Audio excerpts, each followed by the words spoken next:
देखिए, खाना खिलाने के लिए जैसी रिवायात है ना, उतना सवाब आपको मिलेगा नहीं जल्दी कहीं। एक रिवायत कहती है कि कुव्वतुल जिस्म फित ताम व कुव्वतुर रूह फिल इताम। खाने से जिस्म की ताकत है, खिलाने में रूह की ताकत है। रिवायत एक जगह है कि अल्लाह खाना खिलाने वालों को क्या सवाब देगा न अंबिया को पता है न फरिश्तों को पता है, इल्लल्लाह, सिवाय अल्लाह के। दो हो गई। हम लोग जितने लोग हैं, इंसाफ से बताइए, अपने बल पर जन्नत के हकदार हैं? कायदे से जांच हो जाएगी, सब फंस जाएंगे, सब फंस जाएंगे। ये मैं खुद जांचता रहता हूं ना। सलवात पढ़िए।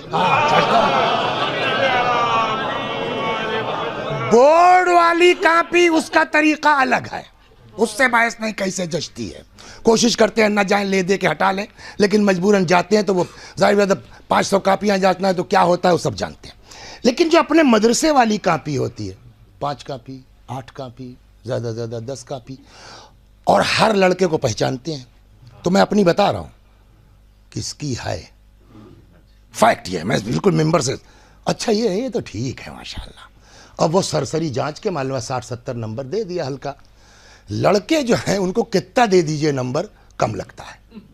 ये सब के ऊपर गुजर, यार बता नहीं लिखा सब, तो बताओ पता नहीं किस बात का 30 नंबर काट लिया।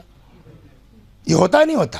एक दिन सुन लिया वसी साहब ने, हमने इधर आइए, कम है, हमारे आप पूरा सही लिखा था। हमने कहा ठीक है, तब मुल्लन भाई ज़रा कापियाँ ले आइए, तो इनकी क्लास की वो कापी आ गई। मैं पर्चा, बैठो, हाँ पहला सवाल पढ़ो, ये बताओ कि यहाँ ज़ेर होना चाहिए था कि ज़बर? कहले मौलवी साहब ज़बर। हमने कहा तो ये क्या है? अरे वो झटके में। मैंने कहा वो झटका मैं समझ रहा हूँ ना, मुझे पता है कि मैंने साल भर पढ़ाया है, ये लड़का ठीक है, किसी मूड में रहा होगा, लेकिन जब जचेगी तो जचेगी, अब तो कटेगा नंबर ना। इस तरह से हर सवाल में 2-3 नंबर कटा। जो 70 पे गए थे घस से आके 50 पे गिरे। मैंने कहा आप बताइए। जी मौलवी साहब वही ठीक है, समझ गए आप? तो अपने शागिर्द को कायदे से जांच लीजिए आप, 20 नंबर कम हो जाएगा अगर नमाज रोजा कायदे से जच गई ना। ये तो करम है उसका कि वो कबूल कर ले, वरना कायदे से जांच दिया जाए तो हर जगह कुछ न कुछ निकल आएगा। अल्लाह साहब हदीस कहती है जो हुसैन पर रोए रुलाए रोने वाले की सूरत बनाए जन्नत वाजिब। हमने 5000 मजलिस पढ़ी है साहब, जन्नत वाजिब होगी नहीं होगी? का बिल्कुल हो जाएगी। मगर हदीस में क्या है? मन बका अलल हुसैन, हुसैन पर, वो पर ले आइए आप। मजलिसें तो पढ़ी आपने 5000, रुलाया तो आपने 2 लाख आदमियों को, लेकिन कितना 2 लाख को रुलाया हुसैन कहाँ है वो बताइए आप। ये साहब का इसमें तो इतना लिफाफा है, ये साहब इसमें तो इतना, ये का ये ताल्लुकात है, ये साहब इनसे जो है दोस्ती बनानी थी। एक निकाला साहब, मैंने कहा साहब ये देखिए इसमें अपनी गाड़ी से गए थे साहब, मैं एक को पैसा ले लिया और देखिए 3000 रुपये मैंने कार के दिए हैं। फरिश्ता कहेगा तो क्यों? मैंने कहा साहब मेरी बहन की मजलिस थी। हुई कल तो उसमें भी इमाम हुसैन थोड़ी थे, उसमें इमाम हुसैन कहाँ थे? उसमें तो तुमको ये था कि साहब कल को भांजे बेइज्जत करने, बताइए साहब सगी बहन की मजलिस के पैसे ले लिए इन्होंने, तो वो अपनी आबरू चक्कर में तुम गाड़ी से गए थे या मौला के लिए रुलाया था? कायदे से जांच हो जाएगी, सब फंस जाएंगे। कहने का मतलब ये है। तो अब अगर फंस गए तो कुछ जुगाड़ है। अब जुगाड़ की बात करें, सलवात और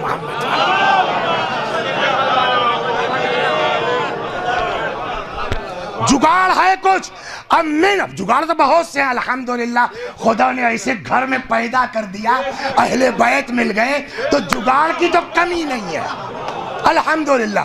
मगर मिन जुमला उनके, अब रिवायत सुनिए, हदीस कहते मिन मुजिबाती मगफिरतिर रब इत्आमुत ताम, अल्लाह की बख्शिश के असबाब में से एक सबब किसी को खाना खिला देना। सलवात दर मोहम्मद।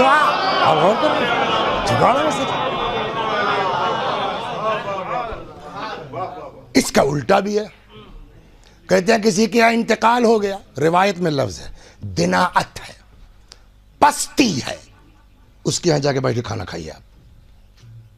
यह है रिवायत, इससे इनकार नहीं हो सकता। लेकिन यार वो कब तक चलेगा?